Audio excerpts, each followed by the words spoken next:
Hello friends, okay SIM पे एक बार फिर से आप सभी का स्वागत है। आज का टॉपिक है इलेक्ट्रिसिटी एंड मैग्नेट।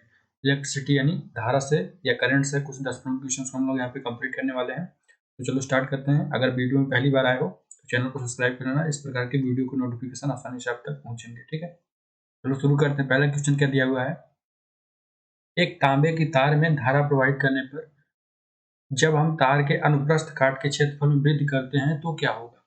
यहाँ पे थोड़ा सा मैथमेटिकल क्वेश्चन है, थोड़ा ध्यान दो, फिजिक्स से रिलेटेड है। एक तांबे की तार में धारा प्रोवाइड करने पर जब हम तार के अनुप्रस्थ काट के क्षेत्रफल में वृद्धि करते हैं तो क्या होना चाहिए। ऑप्शंस दिए किया गए हैं। प्रतिरोध कम हो जाएगा, प्रतिरोध बढ़ जाएगा। ठीक है, अनुप्रस्थ काट के क्षेत्रफल में जब वृद्धि करेंगे तो इस प्रकार की घटनाएं हो सकती हैं। या फिर प्रतिरोध पहले की अपेक्षा दोगुना हो जाएगा, या फिर प्रतिरोध समान रहेगा। यहाँ पे पहले का आंसर क्या होना चाहिए।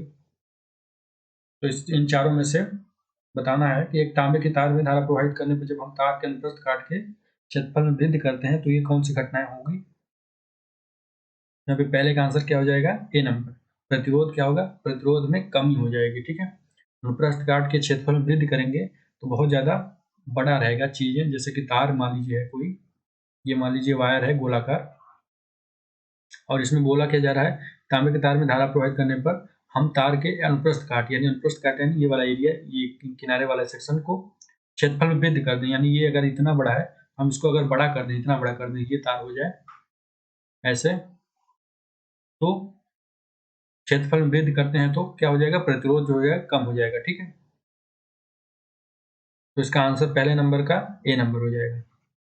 ठीक है, समांतर प्रतिरोध किसी भी चालक की उसमें प्रवाहित धारा का विरोध करने की क्षमता होता है, प्रतिरोध के रूप में इसे जानते हैं। और प्रतिरोध का मान चालक के अनुप्रस्थ काट के क्षेत्रफल की व्युत्क्रमानुपाती होता है। ठीक है, इसलिए जब हम अनुप्रस्थ काट के क्षेत्रफल में वृद्धि करते हैं तो प्रतिरोध कम होता है।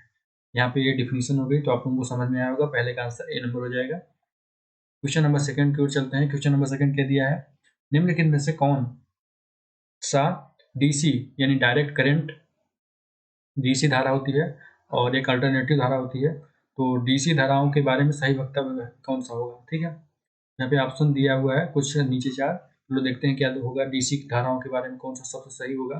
तो विपरीत दिशा में धारा प्रवाहित होती है, या फिर बराबर अंतराल पर धारा परिवर्तन की दिशा इसमें होता है, या फिर आवृत्ति शून्य होती है, या फिर आवृत्ति शून्य नहीं होती है। तो डीसी धाराओं के बारे में सही वक्तव्य क्या होगा। यहाँ पे सेकंड का आंसर क्या होना चाहिए। क्वेश्चन नंबर सेकंड का answer, which one of the following is the correct statement about direct current.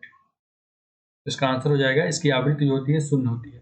देखिए धाराएं दो प्रकार से होती है, एक अल्टरनेटिव करंट होती है जो कि आवृत्ति के रूप में चलती है, इसकी आवृत्ति 50 हर्ट्ज के आसपास होती है। इंडिया में हर देशों की अलग अलग आवृत्ति होती है, और अगर आप लोग इसको जानते होंगे तो। और एक डीसी धारा होती है जो सीधे वेव में चलती है, इसमें कोई फ्रिक्वेंसी नहीं होती है। ठीक है, यानी इसको इस रूप में समझ सकते हो कि ये जो आवृत्ति वाली धाराएं होती हैं हमारे घरों में होती हैं, जैसे कि हम लोग जो बल्ब जलाते हैं तो वह 1 सेकंड में 50 बार जलता और बुझता है, लेकिन इतना कम समय में 50 बार जलता बुझता है, इसलिए हम लोग को दिखाई नहीं देता, इसलिए जलता हुआ प्रतीत होता है। लेकिन जो उसका रियल में साइंस में अगर देखेंगे तो 50 बार जलता और बुझता है। ये किस कारण होता है, तो अल्टरनेटिव करंट में एक बार लाइट आती है, फिर लाइट चली जाती है, फिर आती है, फिर चली जाती है, फिर आती है, फिर चली जाती है, अल्टरनेटिव करंट होता है। जबकि डीसी में क्या होता है, लगातार करंट आता रहता है। जैसे ट्रेनों के संचालन में जो लाइटिंग का यूज किया जाता है तो डीसी करंट वहाँ पे होता है, यूज किया जाता है। इसमें आवृत्ति जो होती है जीरो होती है, मतलब ये ऊपर वाला आवृत्ति नहीं होता है, ये सीधे चलता है। इसलिए इसका आंसर क्या हो जाएगा, सी नंबर। आवृत्ति जीरो होती है डीसी में, जबकि अल्टरनेटिव करंट में आवृत्ति होती है, जिसकी आवृत्ति कितनी होती है, 50 हर्ट्ज, हमारे घरों में जो लाइटें आती हैं। ठीक है, सेकेंड का आंसर सी। सबसे खतरनाक भी होती है, ये जो आपका डीसी करंट होता है ये सबसे खतरनाक होती है। अगर एक बार आपको इसका करंट लग जाएगा तो आपको जहाँ तक है डेथ हो सकती है, क्योंकि ये एक बार आवृत्ति नहीं होती, इसमें छोड़ने का कोई ऑप्शन नहीं होता है। जबकि अल्टरनेटिंग करंट में क्या होता है, एक बार लाइट आती है फिर चली जाती है, इससे थोड़ा सा उसमें टाइम मिल जाता है, उस करंट एक बार छूटने के बाद आपको झटके से बाहर की ओर हो सकते हैं। लेकिन डीसी में ऐसा कोई ऑप्शन नहीं रहता, इसलिए डीसी बहुत खतरनाक होती है। ठीक है, क्वेश्चन नंबर थर्ड की ओर देखते हैं। निम्नलिखित बिंदुओं पर विचार करें। यहाँ पे कुछ दिया है, आपका अभिकथन और कारण के रूप में दिया हुआ है, हमें इसमें सही विकल्प चुनना है। ठीक है, सबसे पहले अभिकथन पढ़ते हैं, क्या दिया हुआ है, विद्युत धारा एक सदिश राशि है, क्या ये सत्य है। ठीक है, सेकंड, इसका कारण क्या दिया हुआ है, विद्युत धारा में परिमाण और दिशा दोनों होते हैं। अब ये दोनों अभिकथन और कारण सत्य हैं, साथ ही एक दूसरे के कोरिलेट करते हैं कि नहीं, इसी के रूप में हमको चूज करना है। यहाँ पे ऑप्शंस दिए हैं, ए और आर दोनों सही हैं एवं आर ए की सही व्याख्या कर रहा है, या फिर ए और आर दोनों सही है लेकिन आर जो है ए की सही व्याख्या नहीं करता है, या फिर ए सही है आर गलत है, या फिर ए गलत है आर सही है। इन चारों में से ऐसा कौन सा होना चाहिए? दो संतुष्ट कर रहे हैं या फिर सही है गलत है जो भी है।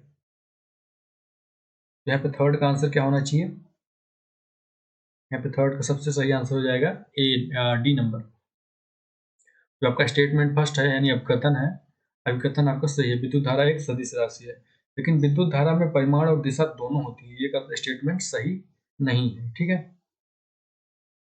बी नंबर गलत होगा, परंतु आर सही नहीं है। यह सत्य है कि विद्युत धारा में परिमाण और दिशा दोनों होते हैं, परंतु फिर भी विद्युत धारा को अदिश राशि माना जाता है। ठीक है, विद्युत धारा को अदिश राशि माना जाता है क्योंकि इसकी कोई निश्चित दिशा नहीं होती है। ठीक है, और विद्युत धारा सदिश योग के त्रिभुज नियम का पालन भी नहीं करता है। ठीक है, तो आप लोग अगर फिजिक्स में इसको देखोगे तो वो समझ में ज़्यादा आएगा, लेकिन हम लोगों को यहाँ पे बेसिक ध्यान रखना है कि विद्युत धारा एक अदिश राशि होती है, सदिश राशि नहीं होती है, इसकी कोई निश्चित दिशा नहीं होती है, इसलिए कारण गलत होगा। यहाँ पे आंसर हो जाएगा थर्ड का डी नंबर। क्वेश्चन नंबर 4 की ओर चलते हैं। विद्युत धारा प्रवाहित करके किसी अन्य पदार्थ का पर वांछित धातु की परत चढ़ाने की प्रक्रिया क्या कहलाती है? यानी विद्युत धारा के माध्यम से किसी अन्य पदार्थ पर वांछित धातु, यानी जो हम लोग चाहिए जिस धातु का लेप, जिसे धातु लेपन बोलते हैं, या फिर धातु चढ़ाने की प्रक्रिया को क्या कहलाता है? तो विद्युत अपघटन, विद्युत लेपन, क्रोमियम लेपन, गैल्वेनीकरण। इन चारों में से कौन सा होना चाहिए जो कि एक धातु को दूसरे धातु को परत के रूप में चढ़ाया जाता है, जैसे कि जंग उगने लगे लोहे में, तो उसके लिए कौन से प्रोसेस का नाम क्या होता है? लोहे पे ग्रीस वगैरह का जो ऑयल वगैरह पे या फिर किसी धातु को ही उसमें लेपित किया जाता है जैसे जंग से बचाया जा सके या फिर मजबूती के लिए, उसे उस प्रोसेस को क्या बोला जाता है? और इसमें जो प्रोसेस दिया है विद्युत धारा के माध्यम से ये सब किया जाता है, तो उसको क्या बोलेंगे? इन ऑप्शनों में से 4 का यहाँ पे आंसर क्या हो जाएगा? उसे हम लोग विद्युत लेपन बोलेंगे, क्योंकि विद्युत के माध्यम से किया जा रहा है विद्युत लेपन। ठीक है, विद्युत धारा प्रवाहित करके किसी अन्य पदार्थ पर वांछित धातु की एक परत चढ़ाने की प्रक्रिया को विद्युत लेपन बोला जाता है। 4 का आंसर भी हो जाएगा। ठीक है, क्वेश्चन नंबर 5। हम लोग आज का टॉपिक कौन सा कर रहे हैं? Electricity and magnet. ठीक है, करंट एंड मैग्नेट यानी चुंबक और धारा, करंट। क्वेश्चन नंबर 5 क्या दिया हुआ है? एक विद्युत धारा उत्पन्न कर सकती है। एक विद्युत धारा क्या उत्पन्न कर सकती है? केवल ऊष्मीय प्रभाव, केवल रासायनिक प्रभाव, केवल चुंबकीय प्रभाव, या फिर रासायनिक, ऊष्मीय और चुंबकीय तीनों। इसमें बताना है कि विद्युत धारा क्या उत्पन्न कर सकती है। यहाँ पे 5 का आंसर क्या होना चाहिए? N electricity current can produce. तो पहला ऑप्शन दिया है हीटिंग इफेक्ट ओनली यानी केवल ऊष्मीय प्रभाव, केवल रासायनिक प्रभाव यानी केमिकल इफेक्ट ओनली, या फिर सी नंबर चुंबकीय प्रभाव यानी मैग्नेटिक इफेक्ट, या फिर डी नंबर रासायनिक, ऊष्मीय और चुंबकीय दोनों, तीनों, केमिकल, हीटिंग, मैग्नेटिक। यहाँ पे 5 का आंसर क्या हो जाएगा? विद्युत धारा रासायनिक, ऊष्मीय और चुंबकीय प्रभाव तीनों उत्पन्न करती है। ठीक है, और इसीलिए इसका उपयोग बहुत ज़्यादा किया जाता है बहुत सारे क्षेत्रों में, अलग अलग क्षेत्रों में, विद्युत चुंबकीय क्षेत्रों के रूप में भी, रासायनिक में भी विद्युत लेपन के लिए, और उसमें ऊर्जा का यूज भी किया जाता है जो कि विभिन्न क्षेत्रों में जहाँ पे ऊर्जा की जरूरत होती है। तो यहाँ पे क्वेश्चन नंबर 6 की ओर देख चलते हैं। क्वेश्चन नंबर 6 क्या दिया हुआ है? जब विद्युत धारा को एक संवाही चालक जिसे बोला जाता है विलयन में प्रवाहित किया जाता है तो विलयन का रंग परिवर्तित हो जाता है, यह दर्शाता है, यह क्या दर्शाता है? जब विद्युत धारा को एक संवाही यानी चालक विलयन में प्रवाहित किया जाता है तो विलयन का रंग परिवर्तित हो जाता है, चेंज हो जाता है कलर। तो उससे हम लोग क्या, यह क्या दर्शाता है? यह परिवर्तन धारा का रासायनिक प्रभाव, या फिर धारा का ऊष्मीय प्रभाव, या फिर धारा का चुंबकीय प्रभाव, या फिर धारा का प्रकाशीय प्रभाव। इन सभी में से आंसर क्या हो जाएगा चारों में से? क्वेश्चन नंबर 6 का आंसर यहाँ पे क्या होगा? तो जब विद्युत धारा को एक संवाही विलयन में प्रवाहित किया जाता है तो कलर चेंज होने की घटना को धारा का रासायनिक प्रभाव हो जाता है, केमिकल इफेक्ट। ठीक है, करंट का केमिकल इफेक्ट के रूप में जाना जाता है। यहाँ पे 6 का आंसर हो जाएगा ए नंबर। ठीक है, जब विद्युत धारा को एक संवाही विलयन में प्रवाहित किया जाता है तो विलयन में होने वाली कुछ रासायनिक अभिक्रिया के कारण विलयन का रंग परिवर्तित हो जाता है, इसे हम लोग विद्युत धारा का रासायनिक प्रभाव कहते हैं। ठीक है, तो इसलिए इसका थोड़ा सा डिफिनेशन भी हो गया है। क्वेश्चन नंबर 7 की ओर चलते हैं। काफ़ी आसान हम लोग क्वेश्चन कर रहे हैं और मुझे उम्मीद है आप सभी को ये आपके पेपर में काफ़ी ज़्यादा हेल्प करेगा। तो आप सभी देख सकते हो प्लेलिस्ट में और भी वीडियोज उपलब्ध है, वहाँ पे भी जाके देख सकते हो। 7 देखते हैं यहाँ पे क्या लिखा है। चुंबकों के विषय में नीचे दिया गया कौन सा तथ्य सही नहीं है। चुंबक के विषय में कौन सा तथ्य सही नहीं है, इन चारों ऑप्शनों में देखना है। पहला ऑप्शन क्या दिया है, चुंबकीय क्षेत्र रेखाएं चुंबक के उत्तर ध्रुव से आरंभ होती हैं और दक्षिणी ध्रुव पर विलीन हो जाती हैं, मतलब समाप्त हो जाती हैं। बी नंबर क्या दिया हुआ है, आकर्षण चुंबकत्व का एक निश्चित परीक्षण होता है, तो ये चुंबकों के विषय में सही नहीं है। या फिर चुंबकों के सजातीय ध्रुव एक दूसरे को प्रतिकर्षित करते हैं, या फिर क्षण चुंबक के सिरों पर चुंबकीय क्षेत्र अधिक प्रबल होता है। अब बताइए क्वेश्चन नंबर 7 का इन चारों में से क्या होना चाहिए। चुंबकों के विषय में नीचे दिए गए कौन सा तथ्य सही नहीं है, तो यहाँ पे 7 का आंसर क्या हो जाएगा। इसमें गलत के रूप में बात करना है तो इसका आंसर हो जाएगा बी नंबर, यानी आकर्षण चुंबकत्व का एक निश्चित परीक्षण है, ऐसा नहीं होता है। ठीक है, ये सत्य नहीं है। जबकि ए नंबर दिया जो है चुंबकीय क्षेत्र की रेखाएं चुंबक के उत्तरी ध्रुव से आरंभ होती हैं और दक्षिणी ध्रुव पे समाप्त हो जाती हैं। इस लोग यहाँ पे देख सकते हो ऐसे, ये मान लीजिए नॉर्थ पोल है और ये साउथ पोल है, तो नॉर्थ पोल से उत्पन्न होती है, साउथ पोल पे समाप्त हो जाती हैं। और सी नंबर में क्या दिया हुआ है, चुंबकों के सजातीय ध्रुव एक दूसरे को प्रतिकर्षित करते हैं, यानी अगर चुंबक का ये नॉर्थ पोल है और ये नॉर्थ पोल है, दोनों तो एक दूसरे को प्रतिकर्षित करेंगे, दूर भेजेंगे। ठीक है। और अच्छा डी नंबर, क्षण चुंबकों के सिरों का चुंबकीय क्षेत्र अधिक प्रबल होता है। क्षण चुंबकों के सिरों पर चुंबकीय क्षेत्र अधिक प्रबल होता है, वो डिपेंड करता है कि कौन सा पदार्थ है या फिर कैसा है, तो ये भी सही होगा। ठीक है, लेकिन यहाँ पे चुंबक का एक निश्चित परीक्षण होता है, ये गलत हो जाएगा। 7 का आंसर यहाँ पे बी नंबर हो जाएगा। ठीक है, क्वेश्चन नंबर 8 देखते हैं। निम्न में से कौन सा विलयन विद्युत का संचालन नहीं करेगा। आप इन चारों ऑप्शनों से बताना है कि विलयन ऐसा कौन सा सॉल्यूशन है जो कि विद्युत का संचालन नहीं करेगा, यानी इलेक्ट्रोलाइट्स नहीं है। 8 का आंसर बताना है। तो नींबू का रस है जो कि विद्युत का संचालन नहीं करेगा, सिरका या फिर नल का पानी या फिर वनस्पति तेल, कौन सा है जो विद्युत का संचालन नहीं करेगा। क्वेश्चन नंबर 8 का आंसर यहाँ पे क्या हो जाएगा। तो देखो विद्युत का संचालन किस में हो सकता है, नींबू का रस खट्टा होता है, इसमें भी ये पॉजिटिव और नेगेटिव हो सकते हैं और ये संचालन करेगा। सिरका भी खट्टा के रूप में भी आता है। नल का पानी में भी आयन्स होते हैं H2O के रूप में, H प्लस आयन जो कि विद्युत का संचालन करता है।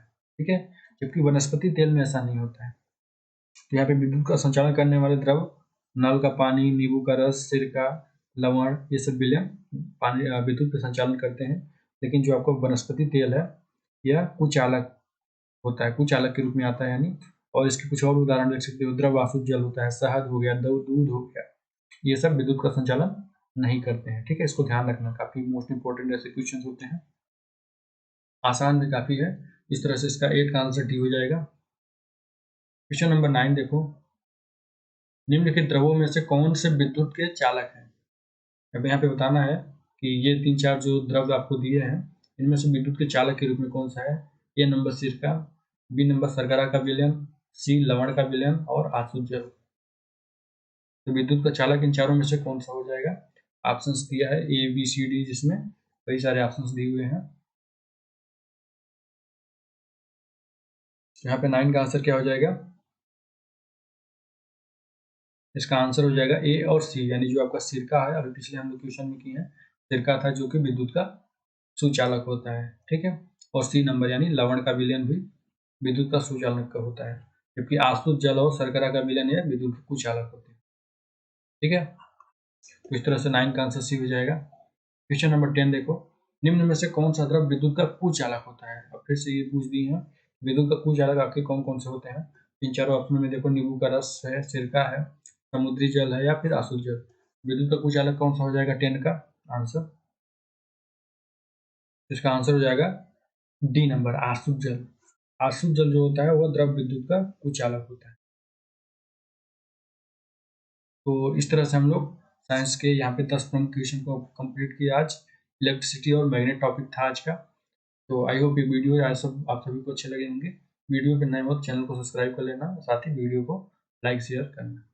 इसको यहीं समाप्त करते हैं, अगले वीडियो में कुछ और टॉपिक कंप्लीट करेंगे।